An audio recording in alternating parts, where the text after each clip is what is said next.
नमस्कार। उत्तराखंड की महान जनता को मेरा फिर से नमस्कार।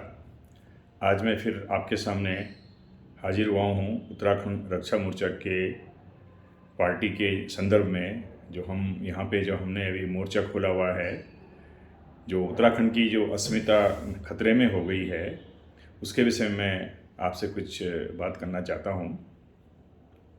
अभी यहाँ पे जो एक बड़े अच्छे पढ़े लिखे सज्जन ने एक कोई अपना फाउंडेशन बना रखा है, उनका नाम है अनूप नौटियाल। वो पिछली बार यहाँ से निर्दलीय चुनाव लड़े थे और हमारी पार्टी ने उनको समर्थन भी दिया था। पर जैसा कि आप सभी लोग जानते हैं कि हम लोग बीजेपी और कांग्रेस के दायरे से बाहर ही नहीं निकल पा रहे हैं, जबकि इन राष्ट्रीय पार्टियों ने यहाँ के जो मुद्दे हैं वो बिल्कुल उनको पीछे धकेल करके उनके जो नेता हैं वो अपने पैसे बनाने में लगे रहते हैं और जनता सफ़र करती रहती है। इसमें मैं दो चार चीज़ें जो कहना चाहता हूँ। जो अनूप नौटियाल ने एक बहुत अच्छा जो स्टेप लिया है इनके एनजीओ ने, उसमें इन्होंने ये देखा है कि हमारी जिस इश्यू पे हम उत्तराखंड रक्षा मोर्चा यहाँ भू आंदोलन के लिए लड़ रहा था, उस पर एक बात नितांत बिल्कुल एक साक्ष्य के रूप में सामने आ रही है कि इन्होंने जो अभी जो हमारी जो अक्षमता रही है यहाँ पे उत्तराखंड की अस्मिता को और इंटीग्रिटी को बचाने की, उसमें ये साफ आ रहा है कि जैसे आज के अखबार में आया है कि धर्मपुर विधानसभा क्षेत्र में 70% मतदाता पिछले 10 साल में बढ़े हैं, जबकि on an average even UP में जो है 20-21% बढ़े हैं। और उत्तराखंड में ओवरऑल अगर आप देखें तो 30% बढ़े हैं।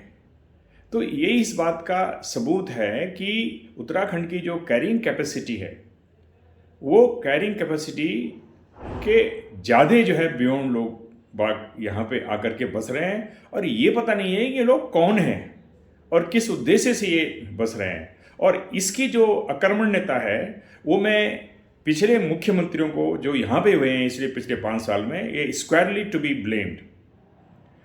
और कांग्रेस ने तो किया ही है, आपको पता ही है इन पार्टियों ने क्या किया है। और आज उत्तराखंड में बाहरी लोगों का इतना जमावड़ा हो गया है कि जिसको अब अगर नहीं सुधरे, लेकिन मैं देखता हूँ हमारी जनता बहुत भोली है और या तो उनको अपनी अस्मिता की चिंता नहीं है, और अगर चिंता भी है तो और स्पेशली जो बड़े पढ़े लिखे लोग हैं वो मस्त हैं, वो केवल राष्ट्रीय स्तर की बातें करते हैं। लेकिन जो हमारे जो अस्मिता की जो बात होती है वो ज़मीन पे होती है, जहाँ पे आप बैठे हो, जहाँ पे आपके पाँव हैं, जहाँ पे आप सांस ले रहे हो। अब जो डेमोग्राफिक चेंजेस जो उत्तराखंड में हो रहा है, वो उत्तराखंड बहुत जल्दी 10-15 साल में वो उत्तराखंड नहीं रहेगा जिसको कि हम देवभूमि कहते थे।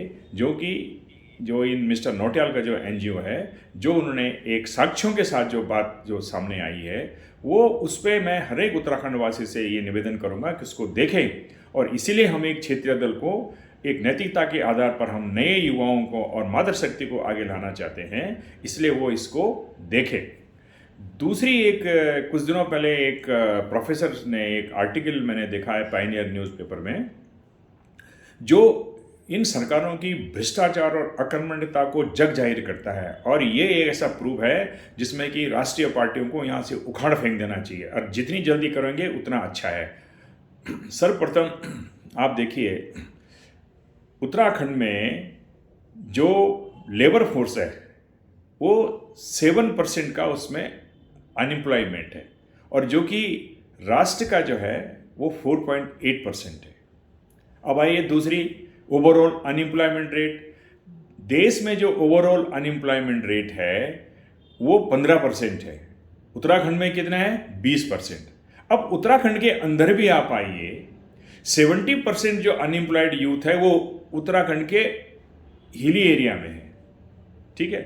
और जो ओवरऑल उत्तराखंड का जो अनएम्प्लॉयमेंट रेशियो है वो पहाड़ों में है 24% और प्लेन्स एरिया में है 16%। अब देखिए कितनी त्रासदी है पहाड़ वालों की। फिर लेकिन एक सुखद आश्चर्य ये है कि हमारी जो महिलाएं हैं, हमारी जो मातृशक्ति हैं पहाड़ों में, वो लड़ करके जुझारू होते हुए उन्होंने उनके यहाँ जो पहाड़ों में जो मातृशक्ति का और महिलाओं के जो एम्प्लॉयमेंट रेशियो है वो 13% अनएम्प्लॉयड है वहाँ पे, और जबकि नीचे प्लेन एरिया में जो है वो ज़्यादा हैं, 24% है। तो इससे ये साबित होता है कि यहाँ पे जो राष्ट्रीय पार्टियाँ हैं, इनके जो नेता हैं, ये बिल्कुल यहाँ से फेल हो गए। तो इसलिए मेरा अनुरोध है, अभी तो मैंने 4 सीटें पे अपने प्रत्याशी खड़े किए हैं, जिनको बहुत सारी प्रॉब्लम वो बेचारे झेल रहे हैं, और कैसे कैसे हम किसी तरह से अब की बार एक बिगुल बजा रहे हैं। यहाँ से एक मातृशक्ति को हमने खड़ा किया है ऋषिकेश से, ताकि ये मैसेज जाए कि देवभूमि से खिलवाड़ मत करो। और धर्मपुर से किया है खड़ा, जहाँ पर कि 70% मतदाता बड़े हैं हम, और यहाँ सबसे ज़्यादा मतदाता है। हम एक मैसेज देना चाहते हैं राजधानी से।